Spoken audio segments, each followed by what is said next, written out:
Appreciate the value of slowing down a little.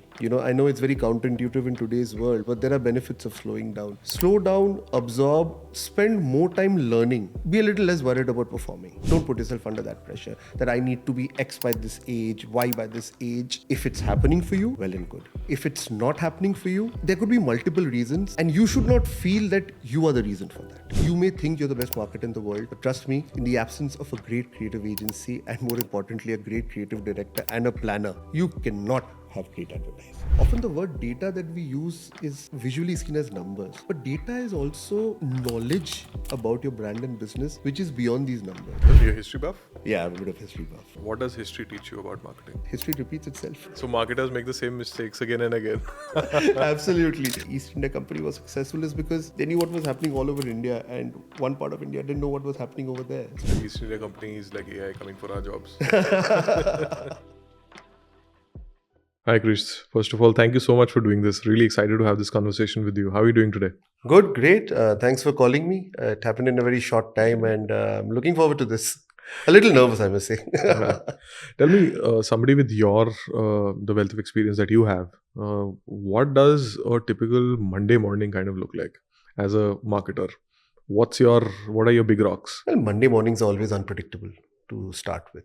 But the first thing to keep in mind is that every Monday morning is not the same. Like, for example, if you are in the middle of a campaign or middle of a product launch or something big is happening, then whether it's Friday, Saturday, Sunday or Monday, it's all focused on that, Sure. So it's all about getting the things ahead. When you have a slightly relatively down period, when you know that there is, that there's going to be downtime, then it's more about doing some fundamental understanding of the consumer, looking at what more we could do with the future. So I would say is that it's about balancing the present and the future. That's what a typical Monday would look like. If you're asking who are the people I meet, what I do, it would be a combination of people in product, people in R&D, people in agency, people in sales, finance.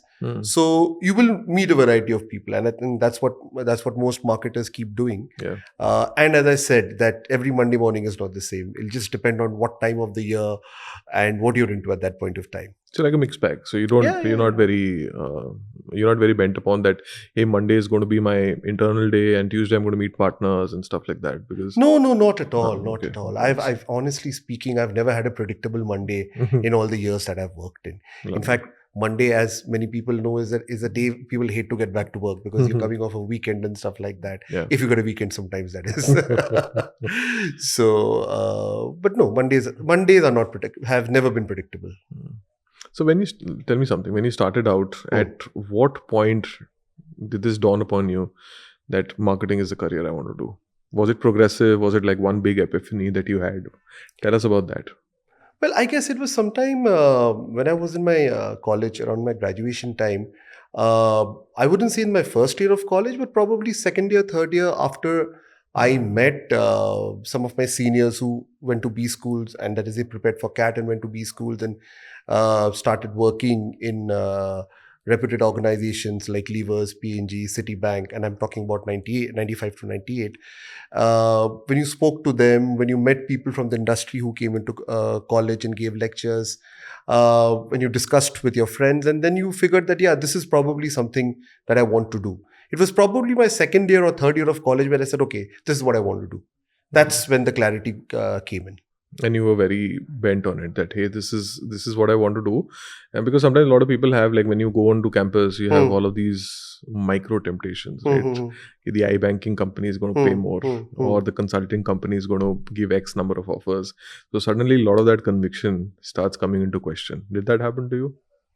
No, not as such. Not as Not such. as such. In fact, people who know me, my friends and my professors in my college time, if you go and meet them, they will tell you that he was very clear. This is what he wanted to do. And he also knew the kind of company he wanted to work for. So yes, in campus, it is not that I didn't apply, say, for a banking job or for a consulting job. Yeah. But I was pretty sure that I would do better in marketing. And that's why I sort of chose this path. And I have not regretted my decision at all in that one. Because I know for a fact that however well I'm doing here, I don't think I would have been able to do as well in any other profession that I would have chosen. Quite like that. So I ask this question a lot to a lot of marketers, and I've never had the same answer twice. It's like, if you were a management trainee today at 20 and you were 25 years old, right? What would you do differently with the benefit of hindsight that you have today? Lots of things very, very differently. Just let's unwrap them one by one. Yeah. So I think the first thing that I would do as a management trainee would be to appreciate the value of slowing down a little. I know it's very counterintuitive in today's world, but there are benefits of slowing down. And when I say slowing down, I'm not saying that, just sit down and have a coffee and peer into the seaside. That's not what I mean by slowing down. When I say slowing down, is that slow down, absorb, spend more time learning, and be a little less worried about performing. Yeah, I think so. That's the first thing which I do. I think, I don't know how management trainees are these days as such, because I don't know many people personally. But at least when I look back at a time, all of us were very, very driven, very, very performance oriented, and very, very competitive. He cannot be better than me. I have to be better than him. And that's how all of us sort of were brought up to be hyper competitive. I'm not getting into right and wrong, but that's how we were. True. But I guess today I would probably say that slow down, focus on the learning. Yeah. And don't worry so much about performance, because if your learning is right, if your process, your inputs are right, the output will follow. Yeah. It may or may not happen as per the time that you want. That's a different thing. Yeah. And you need to be mentally prepared for that. But it is much better to invest time in learning and picking up things well, so that you become a master very, very early. Yeah. So I think that's one. Second is, I would say that don't have the pressure of reaching certain milestones in your career. Don't put yourself under that pressure that I need to be X by this age, Y by this age. If it's happening for you, well and good. If it's not happening for you, there could be multiple reasons, and you should not feel that you are the reason for that. Yeah, I think and a lot of us have made a lot of those mistakes, and I'm talking about a lot of people that I know. I think that's one. So give yourself that amount of time to learn, and appreciate that there will be sometimes people who are better than you. They appreciate that there will be circumstances which are beyond your control and you could have done nothing about it. So don't have performance pressure, if I would probably say. I think the third thing which I would say, and now this all benefit of hindsight, is that learn technology much faster. I think we still had the benefit because we had not seen a lot of digital coming in when we were management trainees. It had hardly come in. It was just a fly on the wall. It started probably becoming bigger around 2011, 2010 types. That's when the word digital as a part of marketing started coming in. And that too not so much in India, abroad. Yeah. But the rate at which, at least post-COVID, the acceleration has happened, it hadn't happened during our times. I would say today it is very, very important to be ahead of the game, because digital technologies change much faster than the human mind changes. So if you don't learn that, you will become redundant as a person. And that's not a good place to be in, because that is under your control. And I think finally, I would say that, very, very important that, and I won't say unlearning, but I would say keep this one thing in mind, that if you're a marketer in India, always have that passion that India changes every 5 kilometers, 6 kilometers. Yeah. So if you have the passion to know what's happening in every 5 or 6 kilometers, whether from an angle of business, from an angle of consumer behavior, you will become richer as a person. Yeah. You have to start knowing it from day one.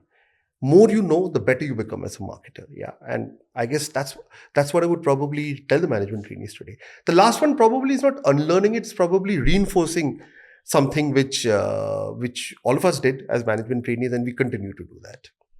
I love this answer. I'm going to pick up each point and I'm going to double click on it. Let's start with the second first, right? When you said don't be obsessed of reaching a certain milestone by a certain age. All of us have been guilty of that. I personally have been really guilty of that. Do you think sometimes, just playing devil's advocate, sometimes that kind of positive reinforcement in the right dosage is great for a marketer? I mean, look, I don't think it's really about whether it's a marketer. It can apply to anybody. For anybody, let's just say, yes. It does. It can help you. Like, for example, if you're a very goal-oriented or a goal-obsessed person, then naturally you push yourself to do a few things. Hmm. Yeah, you work that extra hard. You learn that extra more. Hmm. You bring in much more zeal to your performance. Yeah, you network that much harder. You become much more conscious of everything. You sacrifice much more. All of that stuff is right. Please do all of that stuff. All that I'm saying is that even after all of these things, if some things don't work out, it's fine. Hmm. It's fine. Yeah. Because things always don't work out the way you plan it out. I mean, and this is more of a life learning, less of a marketer's learning. So I think that is there. So if you can continue to be the way I mentioned, and if you can continue doing this for your entire working life, and if that works for you, fine. But at some stage, do a sense check. Hmm. Yeah. Because it's not good to be so milestone obsessed all the time.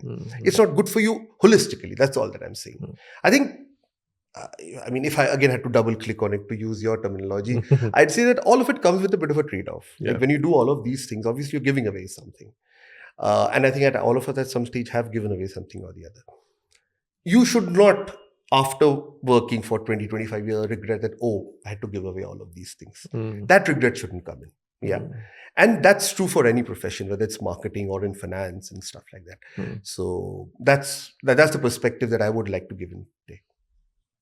Really like that. So I'm decoding this as being obsessed about the inputs, but not letting the outputs affect you as much. Like even if you want to have milestones, probably have them on the input end, and probably things don't work out.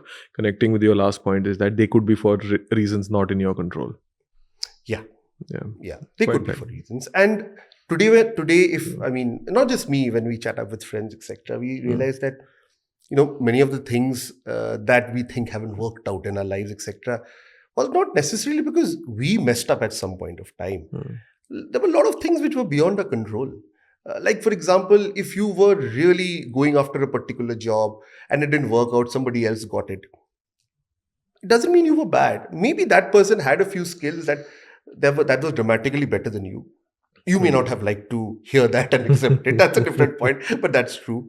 It is highly likely that that person was thought of by a senior to be a better fitment. That was his judgment. Again, you may not like it. That's a different point, but that's his judgment. And he was in a position to decide that. Now, obviously, when you're in this situation, because you are very emotionally attached to it, you don't see it that way. But if you were to pull yourself out of the situation and say, okay, this is why it happened, yeah, you will feel bad. Feel bad for the 10 minutes, 15 minutes, or one day, whatever. But move ahead. Move ahead and say, okay, didn't happen, did my best, something else will happen. So I want to talk more about your time with building some food brands, right? And some great food brands. Has the vocabulary of building a brand in the foods category, of course, it's changed, right? I'm sure a lot of things, a lot of amazing D2C brands happening. Consumers have changed in terms of what they expect brands to do. There are certain influencers, the ones we're talking about, who would hold corporations to task for some things. So I definitely feel brand building in foods has changed. But what's a great change and what's a not so great change in your opinion? What I've seen changing right now is that the distance between a consumer and the brand has come down quite a bit. Earlier, the way to bridge that gap was using chefs. Yeah. And we all know the different chefs that they're still being used today. But I do see a lot of, say, I would say non-celebrity chefs. People who are not cooking in 5 stars or don't have the 5-star credentials coming into the fore. And that started happening in 2018, 2019 itself. It's just that Instagram and YouTube have made them much bigger today. But it was there from itself. It was right there. So, and as foods marketers, we recognize the role of people who cook as endorsers of your brand. I think that's one thing that has, I think, gotten even better. I see that as a positive collaboration. Like, for example, somebody who knows cooking, who understands ingredients, uses your brand and realizes that, yes, it is adding magic to my cooking. You're in a good place and you should talk about it. I don't see anything negative about that. On the other hand, what has happened is that it is partly because people are buying more from e-commerce and therefore reading more about labels and things like that even before they buy. And there's a lot of information online. I think at least in the top end, people have become very discerning about what they buy. Yeah. Mm. So at least 10 years ago, I don't think any people really checked about the percentage of sugar. Yeah, they checked, but I don't think it was a very decisive factor. Mm. Today, the people check about so many things. Yeah. Mm. And not just in foods, even in beauty. So knowledge about ingredients has gone up quite a bit. Mm. So therefore, you as a marketer have to be very clear that you can't bluff anymore. Mm. Yeah. Your claims have to be validated scientifically and they have to stand scrutiny both in consumers and if there is a case. It has to stand. Yeah. And I think good organizations with good R&D systems, good technical systems can manage all of these things. I think people who sort of bypass these things are the ones who land up facing problems. I think that's where it is.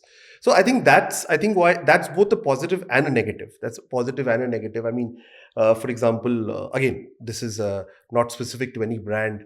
There's this entire thing about A1 milk and A2 milk, and you know what FSSI had to say about Yeah, it. yeah. A certain point of view has been given now about what A1 milk and what A2 milk is, and what A2 ghee and A1 ghee is. So I think when this happens, even consumers start thinking that, okay, so I thought I knew, but I was wrong. Mm. Yeah. So that's also happening. And I think the third thing that's happening with food is that there's a lot of much more experimentation that is happening on foods, much more experimentation. And I think as a marketer, you have to market if you think that food can be consumed and marketed in only one particular occasion, you may be wrong. Like for example, I have seen many examples in my career where I thought that this is that one moment where my ingredient or my product gets used, and wow, that's the moment. I was not wrong, but there are more moments evolving. I'm not talking about, say, someone who's mixing a soft drink in a dosa. I'm not talking about that. I'm not, or some brand of noodle. I'm not talking about that.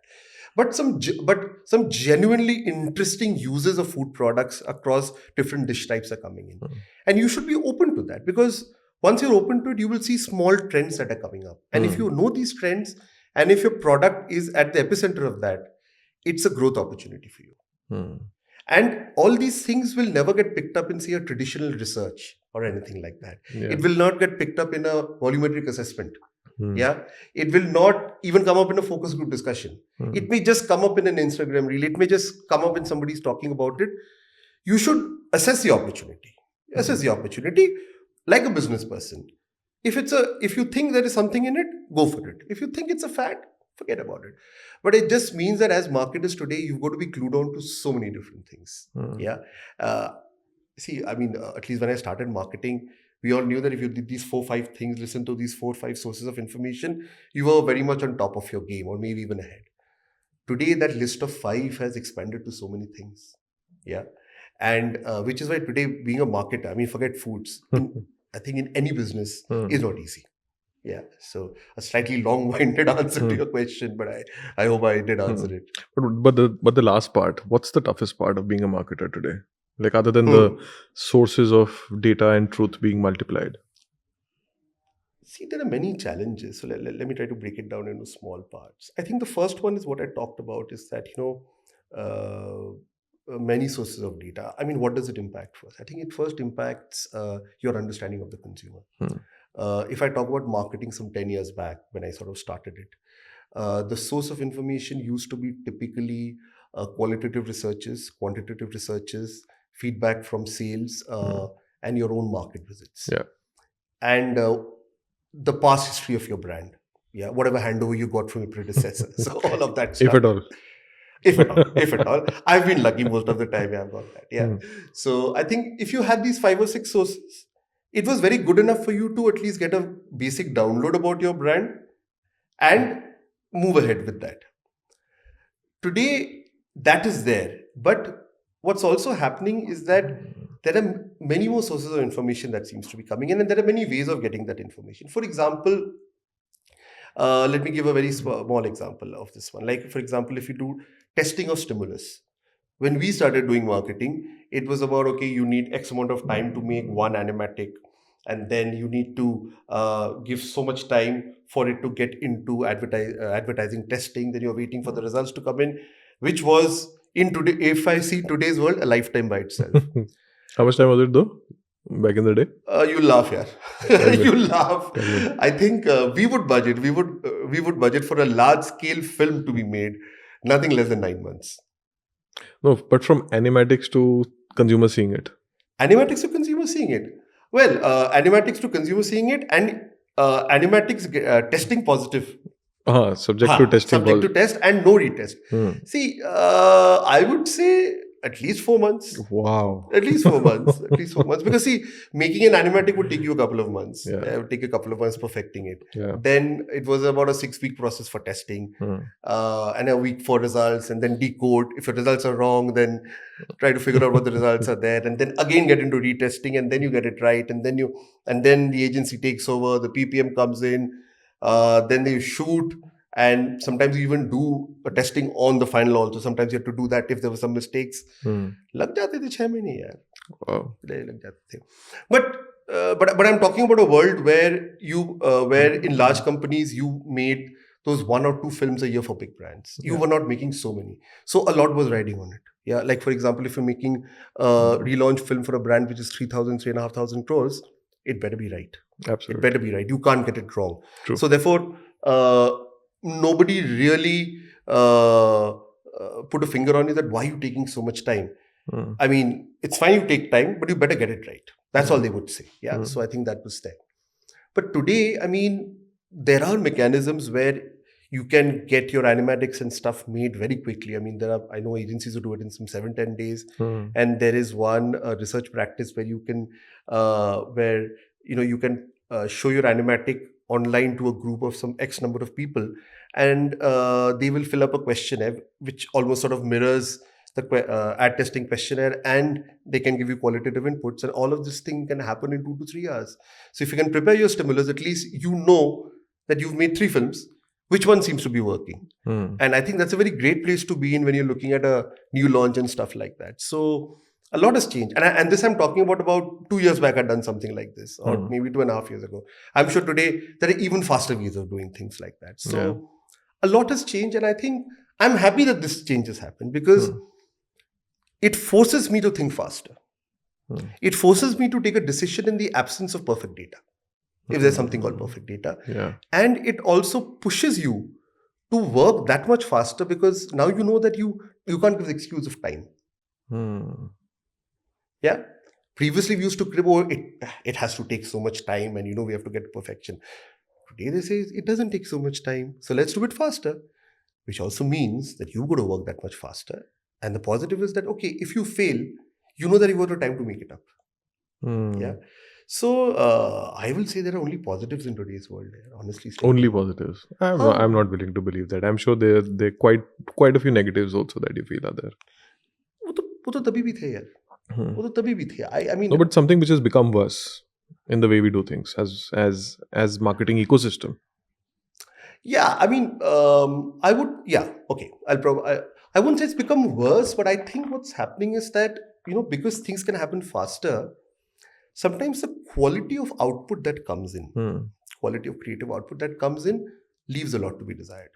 You really would wonder that why did a brand like this really come up with an ad like that? How could you even do that? And we're talking about very, very big brands here. Yeah, how could they even do something like this? What's that a function of?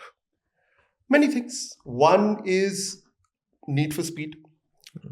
B is, despite having so much information about your brand, still not knowing enough about the brand. Third, it could be, in some cases, is that if there's a lot of churn that has happened in that brand. Previously there were people who hung around for a long time, so therefore the benefit of experience and legacy often helped. Maybe maybe because there has been so much movement in a brand. Like for example, if you take, I'm no names here, I'm just giving an example. Say a company which has been around only for 20 years. Now, if that company has seen a large company, a very, very large company, but born in the last 20 years, very well-renowned brand. But if that company has seen 6 CMOs since its inception, and not a single person who worked in the right from the beginning of the companies around here in marketing or in any other function, it is highly likely that organization may land up doing something like this. Because there is nobody to tell you that, look, when we did those things in the past, this is how we looked at. Like, for example, one of the things which I've learned from some of my bosses, some really great people, is the fact that they used to tell us that, look, the first thing as a brand manager, what you should do, go meet your advertising agency and tell them to show every single ad that has been made in the chronological order. And spend the maximum amount of your time on the first ad that was made for your brand. So I've worked on a brand called Sunlight. I saw the first ad of Sunlight. Now, Sunlight is a small detergent powder brand that sells, I think it still sells in Bengal and Kerala, but a very loved brand. And it's a very old brand, in the 1800s. And not only that, and when you see other old brands like that, when you see the first copy, the first product window, the first tagline, you know that this is a foundation on which the brand was made. And then when you see the journey that has happened, and then you see what the different propositions that the brand has made, and then when you try to correlate to what was the top of mind recall, what was the brand equity score, what was the market share at that point of time, you get a sense of what worked for the brand. Now, obviously, brands which are centuries old or even 50, 60 years old and have got very strong marketing departments have that sort of thinking ingrained in them. I think what happens when younger organizations get into this kind of marketing, they lack that. They lack that thinking. It's not their fault. It's just that those people are not around. I think that's when things start going wrong. A. And B is that if you're a new organization, just 2-3 years, you want to make a splash, you want to get into TV, you want to bring in celebrities so that you want to be noticed, and you have no time, you say, just ad laga do. That's when those mistakes will happen. And the third thing is that I think the best advertising happens when there is a lot of trust and partnership between the organization and the creative agency. Yeah. You cannot build a brand without having a great creative agency. And you may think you're the best marketer in the world, but trust me, in the absence of a great creative agency and more importantly, a great creative director and a planner, you cannot have great advertising. I personally have not seen. If others have seen, I would love to understand that. If those things don't exist, you will make a lot of mistakes. Because there have been many occasions where the creative director says that you may be right, but I think it is wrong. And I'm telling this for you from my experience. And at that point of time, you've got to bury your ego and listen to him. Yeah. You've got to respect the guy because he's seen more of the brand than you. And he sees a brand from a different lens that you have seen.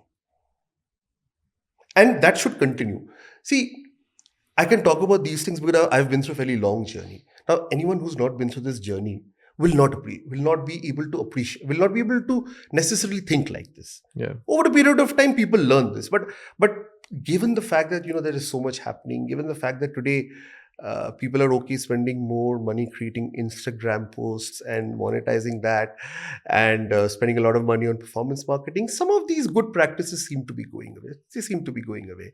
I won't say it's happening across. I think the large CPG firms, for instance, still have a very strong marketing practice and they're holding on to that and they're adopting newer skills and newer ways of thinking and to balance it off. But I think younger organizations will have to find a way of doing this. Yeah. I love that answer. I want to pick on one thing, which you said that 20-year-old organization, 6 CMOs.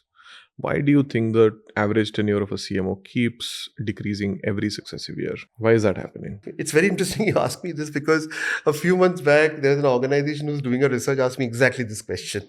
Not only to me, to a lot of other CMOs also. Well, there could be a variety of reasons.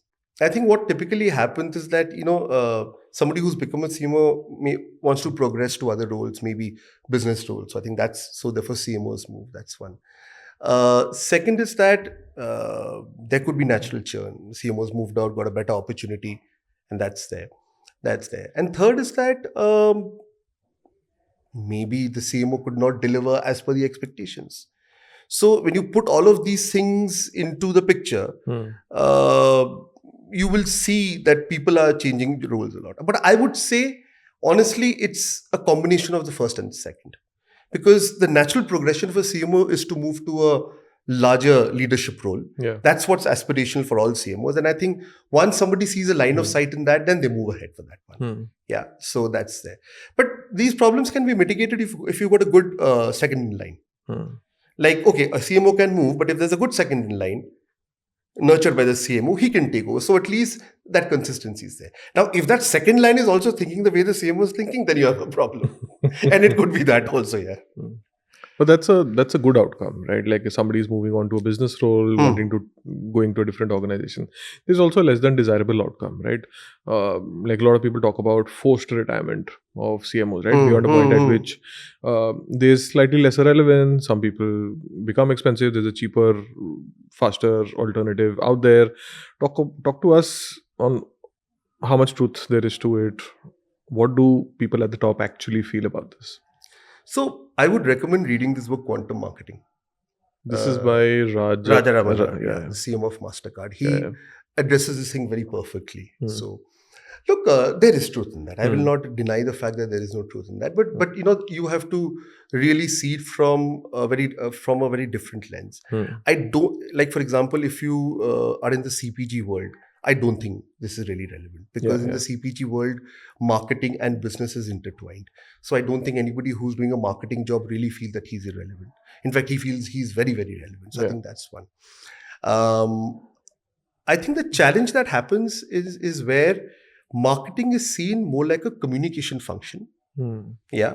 In an organization like that, there I think the relevance of a CMO often starts getting questioned because you become a cost center, or rather, I wouldn't say you become perceived as a cost center without any quantifiable outcomes.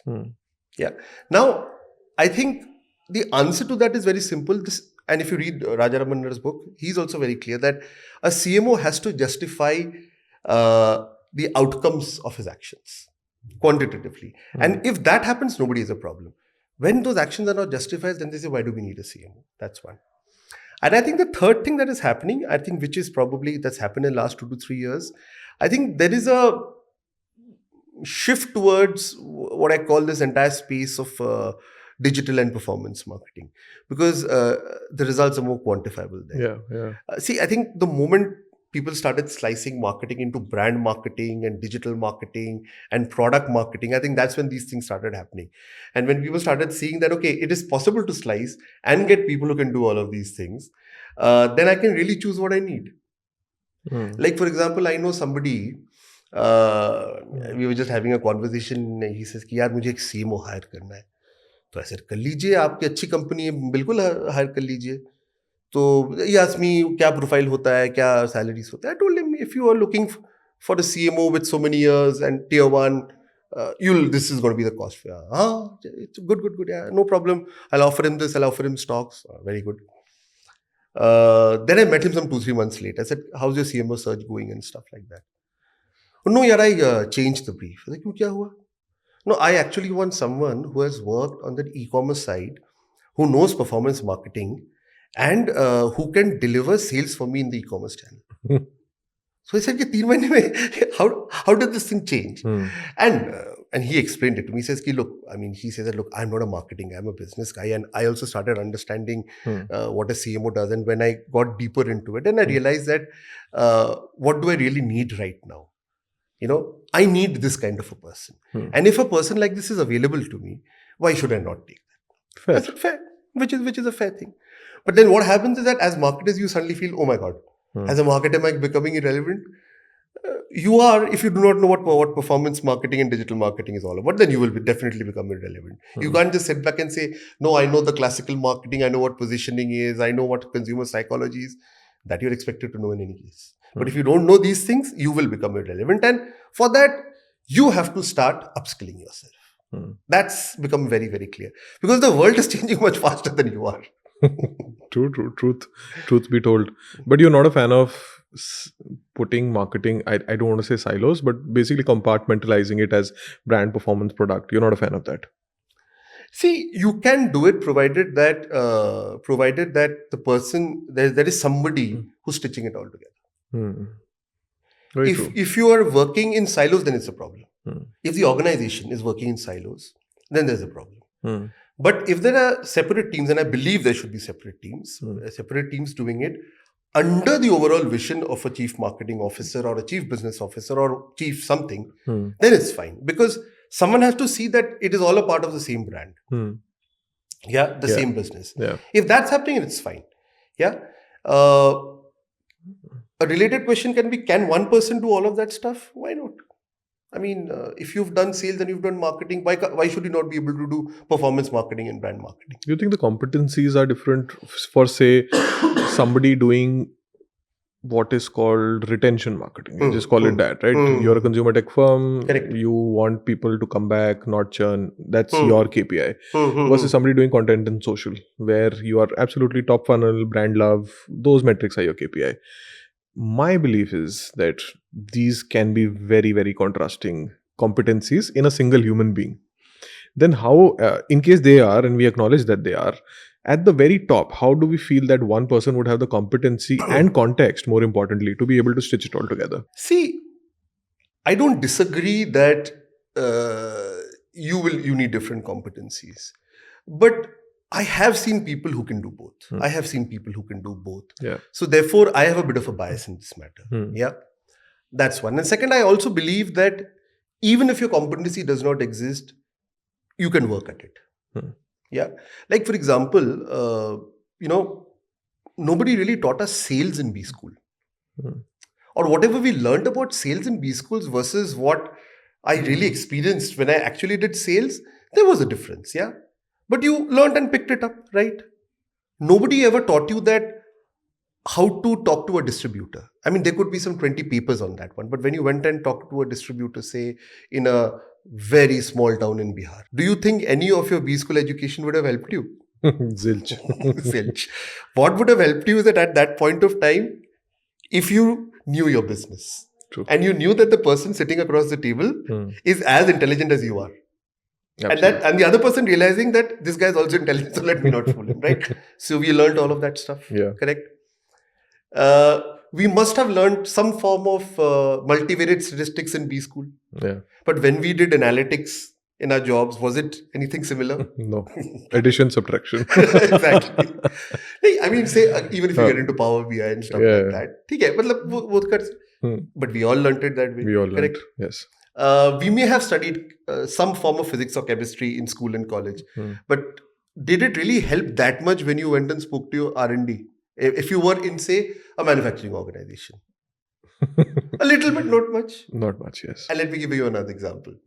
In a tech firm, the guys who are in product, the guys who are in design, yeah. If you as a marketer will have to interact with them. Absolutely. And you also need to know a little bit about that. Was any of that stuff taught to you? No. Exactly. So you learned it. Yeah. And neither did you, by the way, learn anything about brand marketing in B schools. Right? That's a big statement. No, you didn't. You didn't. What you learned in B schools were fantastic case studies. Yeah. What you learned in B schools were some very good concepts about marketing, which helped you think, so that when you walked in, you would not feel out of place. But what you learned in B school stopped there, and once you got into an organization, you took off from there, right? So I'm not saying that B school is irrelevant. Don't get me wrong; it is very, very relevant. But all that I'm saying is that a person learns a lot of things. Yeah. So if we could learn all of these things in our jobs, today, tell me, why can't a person who's doing brand marketing learn about performance marketing? They can. They should. They must. You have to. You have to. Now, it's a choice that you can make. You can say that, look, I mean, I think that's what people say that when they say that I believe that there should be compartments. My honest view is that I think people have their own comfort zone and their strengths. Yeah. And they want to build their careers around that, which is fine. And I think we should respect people for that one. I think, and people who do that and go on to do very well, you've seen them around here. You've seen them around. There are some fantastic brand marketers in this country globally also. Yeah. And there's a lot to learn from them. Yeah. And there are people who can do all of it. And there are people who can do all of it and go on to become CEOs after that also. So you got to figure out what works for you. So therefore, to answer your question in the beginning, I think a person should be able to do everything. Yeah. If he can't, he should try and learn.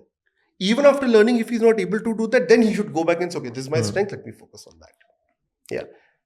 This is my belief. It may be contrary to what some people may be saying, but this is my belief. No, makes a lot of sense. But do you think a performance person can also learn classical brand and then move on? Why not? Why not? Can happen. How difficult is it? Okay, I'll tell you why it's not difficult. Is it difficult for you to watch 100 ads and write down what is that one single message that this ad wanted to give out? For anybody, forget his label you just told, performance marketer. No? Doable, very doable. Doable? And fun also. Have fun.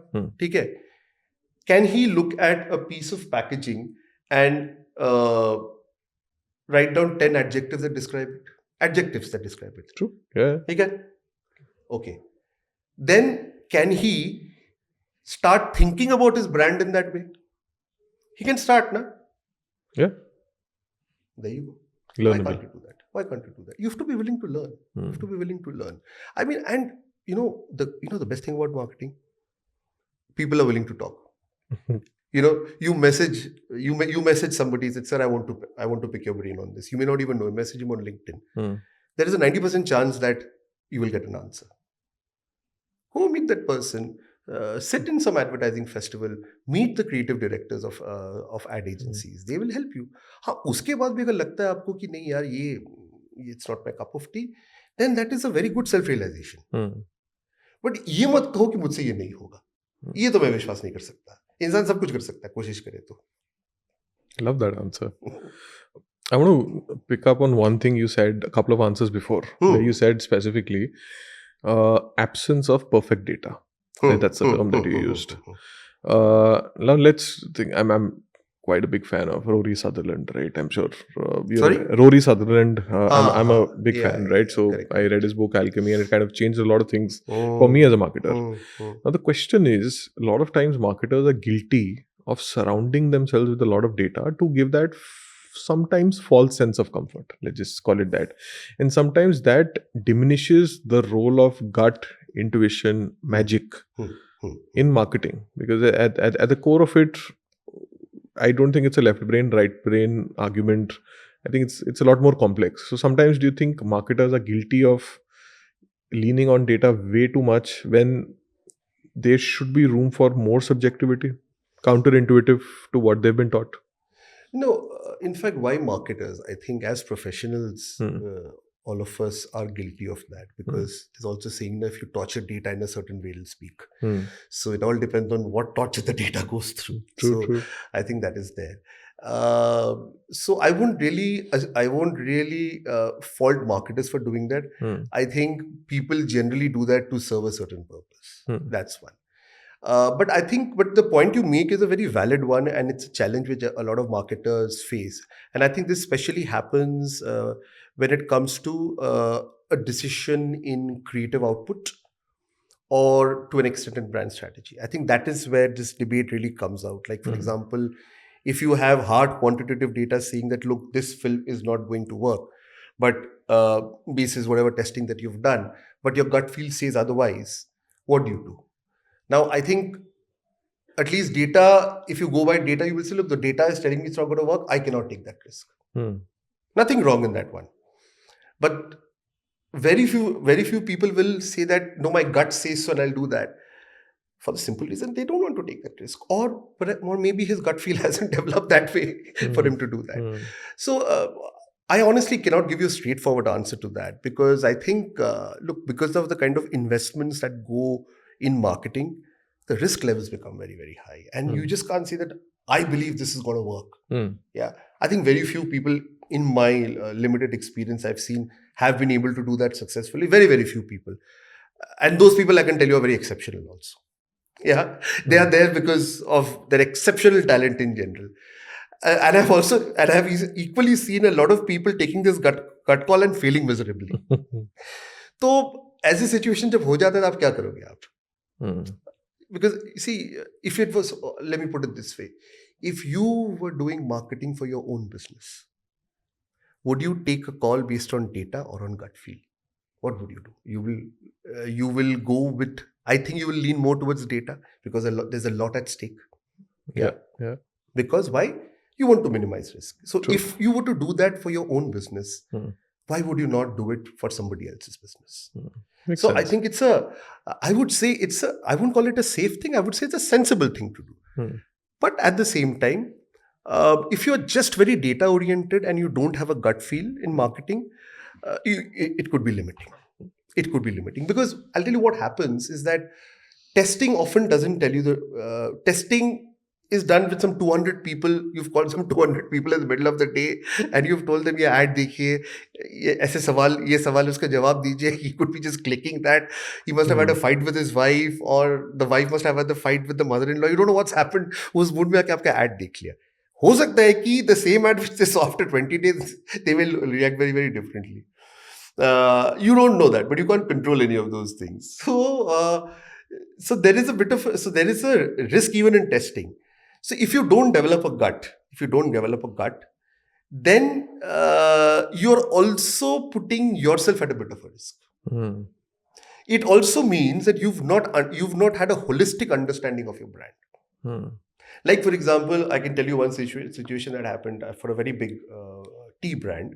Yeah, there was a lovely ad that was made. Everyone loved it. But in testing, I don't think it did particularly well. It didn't do badly. It didn't do particularly well. So the team said, look, let's be fair. We love this ad, but basis the results, we're not running the ad. Then what happened? The head of the agency that made the ad called up the CEO and said, I know why you're not running the ad, but trust me, I have so many years of experience in marketing, in advertising creation, and I can tell you that you run this ad. Tera koi nuksan nahi hone wala hai. And I do know that the business decided to do it. I can't take the names and stuff like that because these are anecdotes best left in the corridors. Mm-hmm. And it actually didn't do badly. It did better than what the results predicted.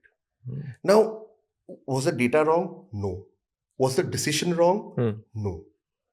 Was the head of the agency who said that, was he wrong? No, because maybe he's seeing something which we are not seeing, which is what Rudy Sutherland tries to tell you. No? Yeah.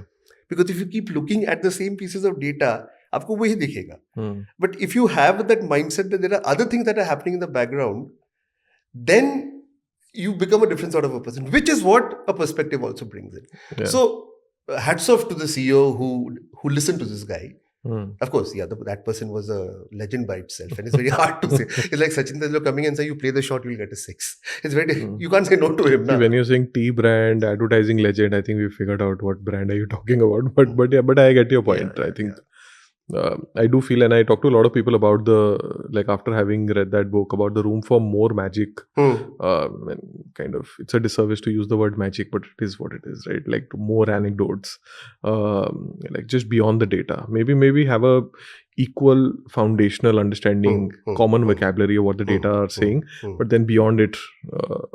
No, and I think that's a very good point you're making. You know, and I think when you see, often the word data that we use is visually seen as numbers, but data is also knowledge about your brand and business, which is beyond these numbers. Like, for example, you should definitely speak to your advertising agency, your PR agency, your design agency, if they have worked on your brand for years more than you, because they will bring in perspective. You should speak to your R&D director or the guy who made the formulation. He will know why he did a few things. Yeah. And that will keep adding to it. You as a person, whether you're a marketer or a business leader, should know how to piece all of these things together so that it makes sense. And I think that is when your gut becomes stronger. Yeah, that's when it becomes stronger. I think what people don't do is that they don't enhance their knowledge beyond that few Excel sheets or anything else that they look at. That is incorrect. That is incorrect. You have to keep enhancing that. If you do that, your gut will become better. Very cool. I really agree. I think gut at the end of the day is kind of a refined version of experience of after having consumed tons of data, having refined what we can also colloquially call intuition. And so I feel, I think there's something definitely there. I want to talk about something slightly different. When you're moving out of, say, a CPG ecosystem, and there's certain things that one takes for granted. For instance, how central marketing is to the entire scheme of things in a CPG ecosystem, which is not the case out of it, right? In more often than not, Correct. it is, right? And most colleagues of mine who have kind of made that transition kind of talk about the very same thing, right? That it is always a second thought in many, even in large companies. What is that adjustment like for a CPG marketer, especially when you're kind of making that transition slightly later in your life, when some of your mental models are relatively more rigid than what they were when you were younger? What's that transition like? So I'll try to make it a little simple. So I think it's the first is what you mentioned, the mental model. Yes. You have to first be ready to unlearn a lot of things that's the first change that you need to make. What works in CPG in many cases will not work in the organization that you're working in. I mean, and it depends from organization to organization. I think the first thing is that unlike CPG, many organizations don't have the budget even to advertise beyond a quarter. Yeah. So much of the CPG learning that comes in because you advertise almost every month, and therefore you have a sense of how media is impacting brand measures and hence sales. I think that mental model and therefore your strength goes out of the window completely. You've got a very short period to advertise and you need to make impact. So earlier you understand it, the better it is for you. So I think that's number one. Second is that you will get respect provided you give respect. If you come in saying that I know it all, I've done it all, and I'm God's gift to mankind, that will last for 7 days. On the 8th day, people will say, very good, but it's not that, we woke up yesterday. So I think you need to become very humble in that. When I say humble, accept the fact that the person sitting across the table knows more about the business, the industry than you do, and learn. Ask stupid questions, learn more, meet distributors, meet people in sales, meet the different stakeholders to form an understanding of the organization, and then make a hypothesis. Okay, how can marketing start influencing business? That's one. The third thing you have to keep in mind is that, if it becomes a second thought, how do you make it a first thought? That is up to you. How do people start saying that, okay, I need to do this, I need to do marketing? It has to be that thinking that you have to do. And for that, I think all the good work that you've done in your past will only help you. Yeah. See, I think one advantage which CPG marketers also have is that CPG marketers are very clued on to strategy in business. So therefore, a certain kind of thinking comes very naturally to them, which is appreciated. A mental model, a structure, which is appreciated quite a bit. I think you have to start showcasing that. But at the same time, don't get obsessed with it. Establish that you can think in this manner. But do it in a way that is adding value to the business. Don't do it because you want to prove that, hey, listen, I'm a CPG marketer, I've done a lot of strategy, and hence the way I'm thinking is the right thing. Don't try to do all of that stuff. It will not help for you. Yeah, if it helps, good. But if it doesn't help, be humble to back out and see what's happening. Yeah. So that's one. And I think the fourth thing is that investment in talent building becomes a little more disproportionate. CPG marketers also have a very good bench. Yeah. Because a lot of people from B schools want to work in CPG and stuff like that. And you get very good talent. Yeah. Not only do you get very good talent, you get very self-motivated people. You don't have to follow up for things. You don't need to coach them beyond a point of time. In fact, you need to be better. You have to be much better than them so that they respect you. It's a different thing over there. But when you come out of non-CPG world, you may not get the same kind of talent. But given that you're coming in from CPG, people will look up to you. So there's an opportunity to coach, to mentor, to build skills. And I think if you enjoy all of that stuff, it can be very, very enriching. And the most important thing, upskill yourself relevant to the organization. Like, for example, I don't think I would have learned much about AI if I didn't move out of CPG. I wouldn't have learned so much about AI or different ways of doing marketing. I wouldn't have learned all of that stuff at all if I didn't move out of CPG. I wouldn't have learned so much about digital marketing and performance marketing if I didn't move out of CPG. Because in CPG, there are people who can do that for you as long as you understand the fundamentals. But once I moved out, I had to do a lot of stuff because it has to be more hands-on. Yeah, you don't really have that kind of bench to do that for you necessarily. So net, if you just do all these additions, it's only a positive. What's the anatomy of a great hire? Defined the seniority. Mid-senior, 10 years experience. Marketing, I guess. Marketing, Right? yes. I would say the person should have spent 50% of time in sales. My personal view, 50% of time sales or business. He should have sold. He should have had a month where he could not sleep because he didn't meet his targets. He should have felt humiliated in a sales meeting because he couldn't meet his target. What sadism is this? Sorry? What sadism is this? Okay. But I get the point. Yeah, okay. I think maybe in today's world I cannot be so frank, but I'll put it this way. No, I get so you're saying some level of intellectual humility should definitely be there. Is that what I'm getting out of it? Yes. And B is that closeness to business. Closeness. Fair. Fair. Closeness to business. Done the hard grind. You know, like if you have, for example, done sales in FMCG in upcountry, it teaches you a lot.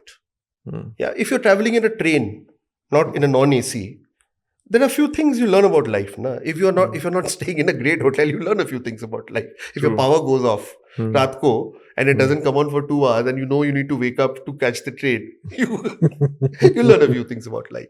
Okay, I'm talking about a time when these things I personally enjoyed. Today I don't know how things are like. So I think that's one. Second is that should be consumer facing. There should be consumer in everything the person sees. It should not be a view that I think this creative is good because I like it. No. I think this creative is good because it addresses this consumer problem.